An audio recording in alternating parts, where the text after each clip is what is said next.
quand on se part un blog, on n'a pas vraiment de stratégie à savoir comment est-ce qu'on va être capable là, de faire grossir notre blog. Dans le sens que oui, on a une bonne idée, tu sais, ça va prendre une liste de courriels, une présence sur les médias sociaux, du référencement sur les moteurs de recherche. Sauf que notre idée de comment chacun de ces morceaux-là interagissent ensemble reste relativement floue. C'est pourquoi j'ai décidé de faire cette vidéo. Je vais te donner la vue d'ensemble de ce que tu dois considérer lorsque tu planifies tes articles de blog.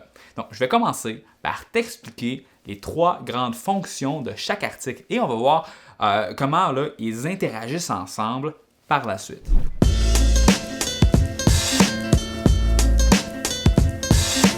La plupart des gens écrivent là, sur ce qu'ils veulent, quand ils veulent, sans raison particulière. Mais si tu veux devenir un blogueur influent qui réussit bien, il va falloir adopter une approche un peu différente.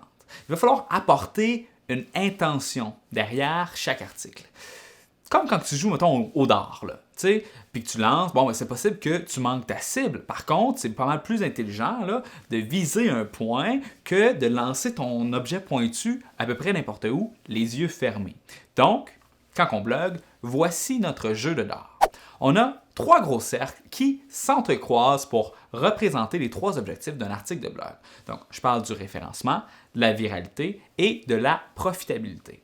Donc, bien que ce soit possible de viser les 3 en même temps, je dirais que c'est également vachement difficile parce que la plupart de tes articles vont tenter d'exceller dans une de ces sphères tout en visant une sphère secondaire. Donc, je vais commencer par définir un peu qu'est-ce que je veux dire par monétisation, viralité et référencement.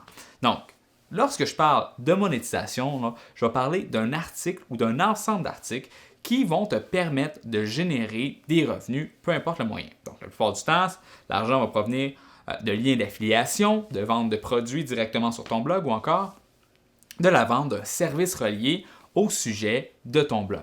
Puis, quand je parle de viralité, je ne parle pas nécessairement là, du nombre de partages sur les médias sociaux, mais plutôt à la capacité de l'article à faire en sorte que les gens vont dire « Wow, il faut que je partage ça ». Si ton article est capable de transmettre cette intention, alors ça va avoir l'effet intéressant de générer des liens entrant vers ton site web, c'est-à-dire que il va y avoir un blogueur qui va avoir vu passer ton article et qui va avoir été tellement impressionné qu'il va en parler sur son blog. Donc bien sûr, la conséquence naturelle est que ton article va attirer beaucoup plus de partages sur les médias sociaux que la moyenne. Donc, dans une prochaine leçon, je vais te parler des types de contenus que tu peux créer pour être capable d'arriver à cet objectif. Et finalement, là, il y a les articles qui visent le référencement. Donc, sur ton blog, ce qui va se passer, c'est que 10% de tes articles vont générer 90% de ton trafic. Chaque fois que tu écris un article, dans le but de générer du trafic à partir des moteurs de recherche, c'est un petit peu comme si tu avais un billet de loterie. La plupart du temps, ça ne va pas faire grand-chose, mais une fois de temps en temps, ton article va arriver à voler la première place sur les moteurs de recherche et ton site va se faire inonder de visiteurs pour cette requête. Donc, plus tard dans cette formation, je vais t'expliquer comment faire pour créer ce genre d'article et comment trouver des requêtes de recherche qui ont un bon volume de recherche et peu de compétition. Donc, ça va être plus facile, tu vas avoir plus de chances de gagner la loterie. Donc, en ayant ce modèle en tête, il faut que tu débutes chaque article dans le but d'atteindre pleinement un de ces objectifs tout en complétant un objectif secondaire en même temps. Donc, la plupart des blogueurs s'en tiennent à un seul cercle et c'est pour cette raison qu'ils ne sont pas capables d'atteindre leur objectif. Donc, ce que je veux dire par là, c'est qu'ils vont se concentrer souvent sur le contenu viral, ce qui fait en sorte qu'ils vont avoir un bon nom de domaine, beaucoup de likes sur Facebook, mais que, ils vont avoir aucun article de fond qui vont générer véritablement du trafic à partir de Google. Donc, ils vont être toujours obligés d'écrire du contenu sans cesse pour être capables de maintenir leur niveau de trafic. Et génèrent habituellement des revenus grâce à AdSense, donc la publicité, mais c'est rarement suffisant pour justifier leur investissement de temps. Donc, certains se concentrent uniquement sur les articles de référencement. Donc, ceux-là sont un petit peu plus rares à cause que ce n'est pas une approche qui est sexy. Mais, personnellement, c'est comme ça que j'ai débuté. Donc, ce qui va se passer, c'est que le site web va connaître une croissance extrêmement lente, mais constante, et va, à très long terme, réussir à s'établir comme une référence dans le domaine. Le problème principal, là, va être le manque de liens entrants, qui est un ingrédient essentiel à tout bon référencement. Donc, ces blogs font principalement de l'argent grâce à l'affiliation ou encore à la publicité AdSense, mais ça va prendre vraiment beaucoup de temps avant de pouvoir en vivre. Puis, certains blogs là, vont tout faire pour être capables de vendre. Donc, chaque article va être une étude de cas, une annonce d'une nouvelle technologie ou peu importe. Ça va être comme une espèce de gros mélangé de communiqués de presse et de pitch de vente. Donc, malheureusement, sans avoir du contenu viral ou du contenu bien référencé, ce genre de site-là va pas avoir assez de trafic pour justifier là, l'investissement que ça va avoir nécessité pour être capable de créer ce contenu.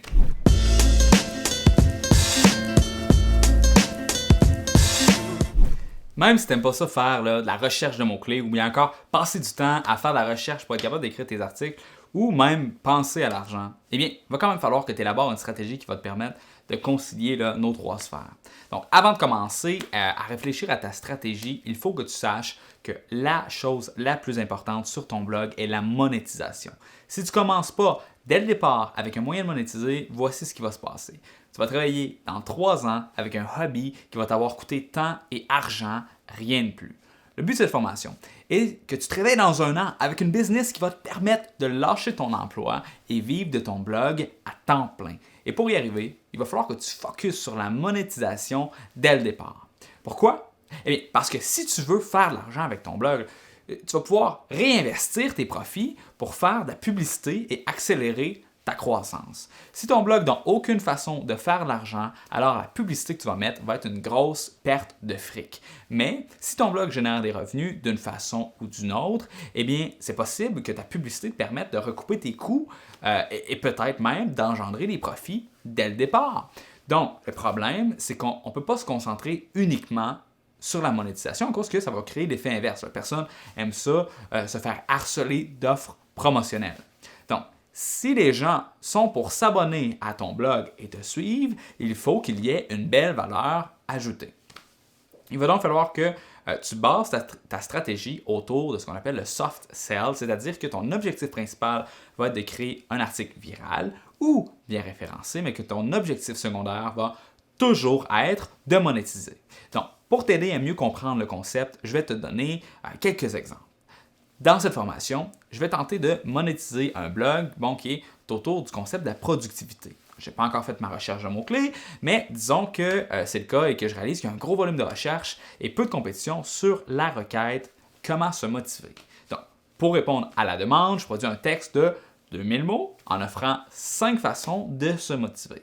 Dans la première étape, je peux parler de l'impact de la méditation. Et puis ensuite de ça, je propose un lien d'affiliation vers une application de méditation.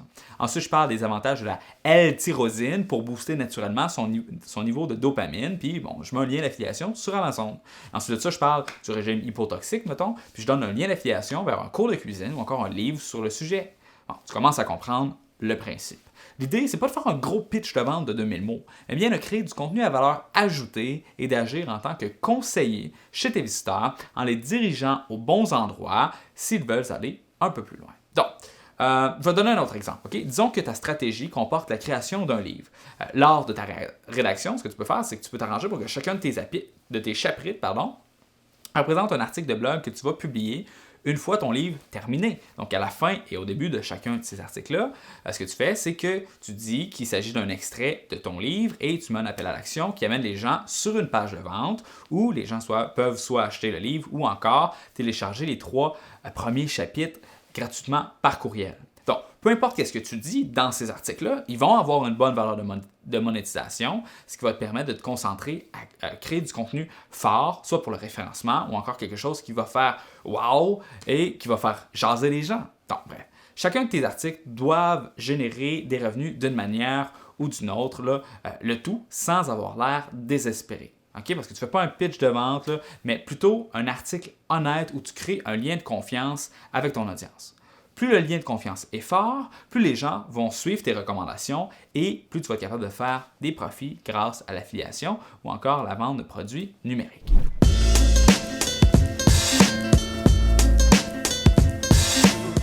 Il faut baliser tes attentes parce que probablement que tu ne vas pas faire 100$ dès la publication de ton premier article. Habituellement, ce genre de développement-là prend du temps. Le meilleur exemple que je peux te donner est celui du template de CV et du petit e-book que j'ai mis en ligne en vente sur mon site web à la fin de certains articles concernant la recherche d'emploi. Donc, quand je l'ai publié, je n'ai pas fait beaucoup d'argent, peut-être 50$ maximum. Et si on pense que j'ai investi à peu près 12 heures là-dedans, c'est normal que je sois déçu. Mais par contre, 2 ans plus tard, je suis rendu à 2067$ de vente réalisée. Ce qui, quand on calcule, donne à peu près 172 pièces de l'heure. Ça semble être beaucoup, puis ça l'est. Puis le plus beau là-dedans, c'est que je vais continuer de faire des ventes, donc ce chiffre-là va augmenter au fil du temps. Donc, le problème, quand on veut vendre des produits, c'est qu'au début, on n'a rien pour nous encourager. On ne peut pas voir dans le futur, puis on n'a aucune idée du potentiel réel de ce qu'on est en train de faire. Donc, puisqu'on a l'impression de perdre notre temps, bien, on arrête de travailler sur ce genre de projet, puis on se réveille 2 ans plus tard avec la réalisation, la triste réalisation, que c'était actuellement la chose la plus sensée à faire. Alors, fais-moi confiance, il faut que tu fasses de la monétisation une priorité. Dans cette formation, je te donne tous les outils pour être capable de créer et appliquer ce genre de stratégie. Donc, j'explique comment vendre tes idées, faire de la recherche de mots-clés pour la rédaction de tes articles, pour avoir un bon référencement. Je vais te donner des idées d'articles qui vont faire fureur dans ton milieu, puis je vais te donner des stratégies de monétisation pour être capable de générer des revenus à partir de tout ça. Mais, écoute, chaque chose en son temps. La prochaine leçon, en fait, les prochaines leçons qui s'en viennent vont se concentrer plutôt sur quelque chose de beaucoup plus important, c'est-à-dire apprendre à bien connaître ton marché, savoir quelles sont les insécurités, craintes et aspirations des gens, et tout ça dans l'objectif de parler leur langue et d'être en mesure de créer une solution adaptée à leurs besoins. Bon, ça fait le tour de cette leçon. Rappelle-toi des 3 cercles. Donc, on a référencement, viralité et monétisation. Tu dois absolument viser soit viralité ou référencement tout le temps et toujours avoir monétisation comme objectif secondaire. Donc, si tu as des questions, rends-toi sous cette vidéo dans les commentaires. Ça va me faire plaisir d'y répondre pour toi.